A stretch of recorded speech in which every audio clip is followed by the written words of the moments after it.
Fora TV. The world is thinking. The other thing that Liz has in common, actually, which comes out of working in a secret organisation, is certain difficulties with her private life. And it's about working out how you can match a private life with a secret organisation in which you can't talk about what you do. And that is still difficult to this day, because nobody except the Director General, the heads of all our intelligence services, is publicly named, and the others still have cover stories about what they do, because you can't be an undercover officer if everybody knows who you work for.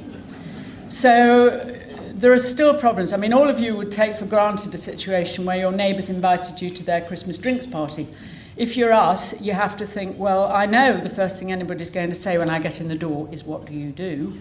What am I going to say? So you work out some cover story for the evening, and you try to make yourself extremely boring, which is not what young people actually want to do. So I remember on one occasion I said I bought boots for the army, which is, that's quite a put-off, I can tell you.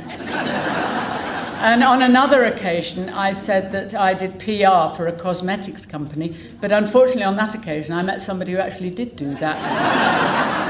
And that was a bit of a problem.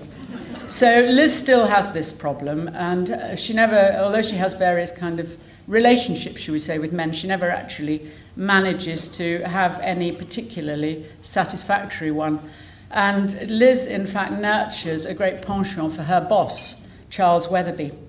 Her boss is married, but his wife is terminally ill. And I'm working towards killing her off, and therefore leaving the field open for Liz to either develop this relationship or not. And as I've been going around Australia, various people have said to me, Liz should dump Charles and get a life. So other people have said, oh, you ought to get her married and give her a baby.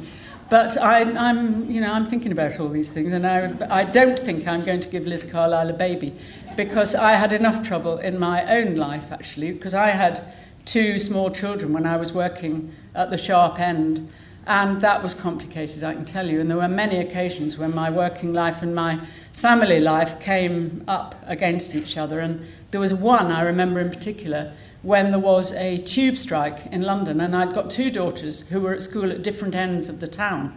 The nanny, well, I think it was an au pair actually, was going to go and pick up one, what to do with the other, because I had a meeting with a source in a safe house that I couldn't cancel. So what happened was I gave my daughter the key to the safe house. I said to her, this is where it is, now go there, open the door, go upstairs, do your homework in the bedroom. And then I came along, I met my source, we had our meeting downstairs, and then he went, I went upstairs, scooped up my daughter, we locked up, and off we went home.